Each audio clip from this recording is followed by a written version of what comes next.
Buenas tardes, les saluda Díaz Silva Leti, alumna de la Universidad Norbert Wiener de la carrera de Medicina Humana.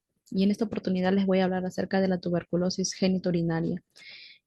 Bueno, para mencionar, pues es una forma de presentación de tuberculosis extrapulmonar, el cual va a estar causada por los bacilos del género Mycobacterium. Por lo general suele ser asintomática, el periodo de latencia suele ser de 1 a 50 años, es decir, se va a presentar en la etapa adulta en pacientes con inmunosupresión o inmunodeficiencia. La presentación más frecuente de la extrapulmonar es la forma genitourinaria, seguida de la próstata, uretra, vejiga, epidídimo y con menos frecuencia compromiso de testículo, ¿no? Ahora, algo importante de hacer mención es que la demora en el diagnóstico puede llevar a la progresión de la enfermedad, ¿no? Y por ende, pues, causar un daño irreversible del órgano, es decir, una falla renal en estadio final. En cuanto a la epidemiología, pues podemos mencionar que la tuberculosis genitourinaria ocurre en el 2 al 20% de los casos de TBC pulmonar, o sea, el foco puede ser pulmonar o una TB miliar. En los países desarrollados el porcentaje es del 2 al 10%. En los países en desarrollo la incidencia tiende a ser mayor, alrededor del 15 al 20%. Más del 90% de los casos de TB genitourinario han sido notificados en países en desarrollo. En un estudio, por ejemplo, que se realizó en Brasil, basado en las autopsias, se halló que el 9,8% de todos los casos de TB también tenían, en este caso, TBC genitourinario, ¿no? Por lo cual es muy importante hacer el diagnóstico oportuno. En cuanto a la etiología, pues ya como lo mencioné, la TB genitourinaria va a ser causada por el complejo de Mycobacterium tuberculosis y principalmente pues por la Mycobacterium tuberculosis. En cuanto a los factores de riesgo, bueno, aquí es importante hacer mención la inmunosupresión como un factor determinante en la aparición de la tuberculosis extrapulmonar. Eh, por ejemplo, la inmunosupresión por el virus del VIH o pacientes que han tenido trasplante de órganos. Otros estados de inmunosupresión que también se puede hacer mención es pacientes con enfermedades crónicas, ¿no? Como la diabetes, pacientes con corticoterapia, con enfermedad renal crónica, pacientes con cáncer y también los pacientes con edad avanzada. Es un factor predisponente para que ellos puedan desarrollar la tuberculosis extrapulmonar. El, el bajo nivel socioeconómico, los pacientes que viven en hacinamiento y los que tienen contacto estrecho con pacientes bacilíferos, ¿no? Bueno, en cuanto a la patogenia, bueno, podemos hacer mención, ¿no? Que este se va a dar a través de la vía hematógena, ¿no? Dañando en este caso al riñón.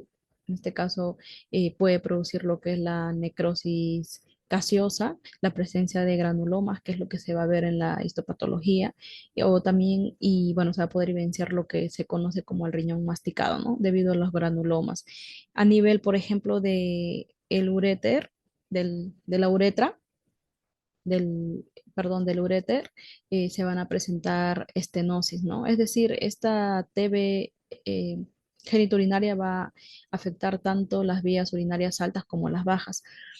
A nivel del uréter, como lo estaba mencionando, va a producir estenosis, por lo cual pues se va a producir obstrucción a nivel pielo-ureteral, en urétero vesical, ¿no? Y bueno, debido a las estenosis, pues es que se le consigna que va a haber presencia de uréter arrosariado. Asimismo, también va a producir esclerosis del músculo detrusor, también va a haber presencia de microvejiga y bueno, estos pacientes pueden hacer cuadros de infección urinaria, ¿no? Como por ejemplo la cistitis, va a haber presencia de nesmo, disuria, poliaquiuria. Y aquí es importante mencionar la triada de Colombino que se va a presentar en esta cistitis, que es la piuria, leucocitos mayor de 10 por campo, que el pH de la orina va a ser ácida y que en el urocultivo, bueno, no, va a salir negativo, ¿no? Es decir, va a ser estéril. Asimismo, también hacer mención que eh, en el órgano masculino, pues generalmente causa daño a nivel de la cola del epidídimo, produciendo nódulos indoloros o también orquiepididimitis, las crónicas generalmente porque las agudas son causadas por la clamidia y la gonorrea, ¿no? El gonococo. Y en la mujer, pues va a comprometer las trompas de falopio, es decir, va a haber obstrucción y asimismo también puede haber la presencia de endometritis puerperal. En cuanto al diagnóstico, bueno, podemos mencionar que la tuberculosis genitourinaria básicamente se debe sospechar en pacientes que vienen con una clínica de infección urinaria que es recurrente, o en el caso de los varones, orquiepididimitis a repetición, y pues que estos no responden al tratamiento farmacológico inicial y convencional que se les da, ¿no? Y también se tiene que sospechar en pacientes que no se tiene una causa clara de producto de la sintomatología que presenta el paciente. Tener en cuenta también para hacer el diagnóstico el antecedente de si el paciente ha tenido tuberculosis pulmonar, ¿no? O extrapulmonar que puede reforzar la sospecha. Y teniendo en cuenta pues que la latencia puede ser de hasta 30 años, como ya lo mencioné.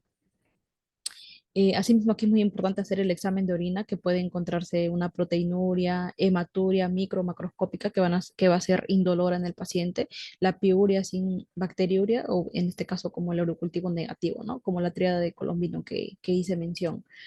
Es importante también que utilizar las imágenes diagnósticas. Aquí se recomienda realizar una urografía por tomografía computarizada como estudio imagenológico, ¿no? De elección ante la sospecha de una TB genitourinaria. En estos estudios, pues, se puede observar signos de compromiso renal, como por ejemplo las formaciones cavernosas, calcificaciones, las estenosis de los uréteres, ¿no? Como lo mencioné, o lo conocido como uréter arrosariado. Puede haber presencia de hidroureteronefrosis sin aparente causa obstructiva, y esto debido a las estenosis que se va a presentar, el engrosamiento vesical o la vejiga endedal, ¿no? En cuanto a los exámenes de laboratorio, aquí pues se puede realizar mediante el aislamiento del bacilo tuberculoso en cultivos de orina, los cuales tienen que ser seriadas en 3 muestras consecutivas matutinas como método de referencia. Y también se puede utilizar la reacción de cadena de polimerasa, ¿no? La PCR. En cuanto a la histopatología, bueno, finalmente el diagnóstico se puede dar a través de la histopatología y básicamente lo que se va a evidenciar es la presencia de granulomas, ¿no? Caseificantes con una sensibilidad del 86 al 94%. Sin embargo, es importante poder interpretar estos resultados de acuerdo con el contexto clínico que va a presentar cada paciente, ¿no? Por ejemplo, aquí tenemos una tuberculosis renal úlcero gaseosa, el corte histológico panorámico que presenta una extensa lesión cavitaria no abierta hacia la pelvis renal. Y aquí también pues tenemos otra imagen de la tuberculosis genitourinaria y la pieza quirúrgica de un riñón, ¿no? Afectado por las cavernas tuberculosas múltiples que se puede evidenciar aquí en la siguiente imagen. En cuanto al tratamiento, bueno, el tratamiento médico de la tuberculosis genitourinaria es similar a la de la TBC pulmonar.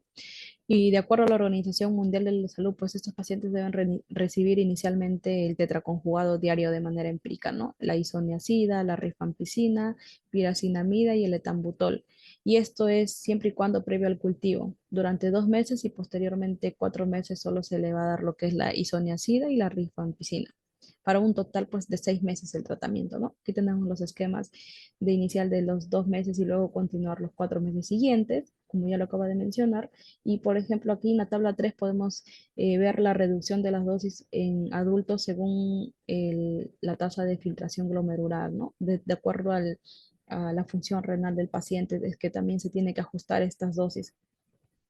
Asimismo, también debemos hacer mención y es muy importante pues que en los pacientes con VIH el tratamiento no va a ser por 6 meses, sino de 9 a 12 meses. Y la rifampicina puede reemplazarse en este caso por la rifabutina para poder evitar interacciones farmacológicas con los antirretrovirales que recibe el paciente por la enfermedad del VIH, ¿no?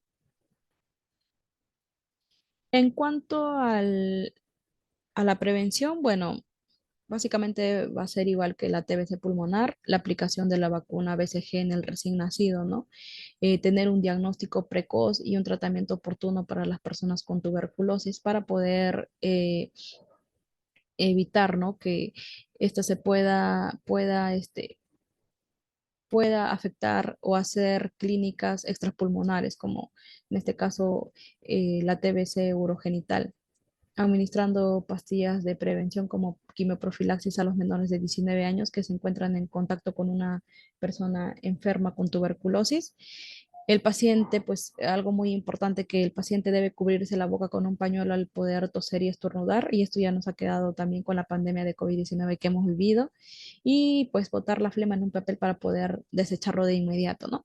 Taparse la boca con el antebrazo al toser, estornudar o hablar, no escupir en el suelo y asegurarse de que exista una buena ventilación y aire fresco tanto en la vivienda como en los lugares del trabajo, ¿no? Asimismo, por ejemplo, en el transporte y en los lugares se, que se, fre- que se frecuenta, ¿no? Y bueno, otro punto muy importante es que consumir una buena alimentación, que sea balanceada y poder respetar los horarios de desayuno, almuerzo y cena. Y bueno, eso sería todo con respecto a tuberculosis extrapulmonar genitourinario. Espero que haya sido de sagrado. Me despido. Muchas gracias.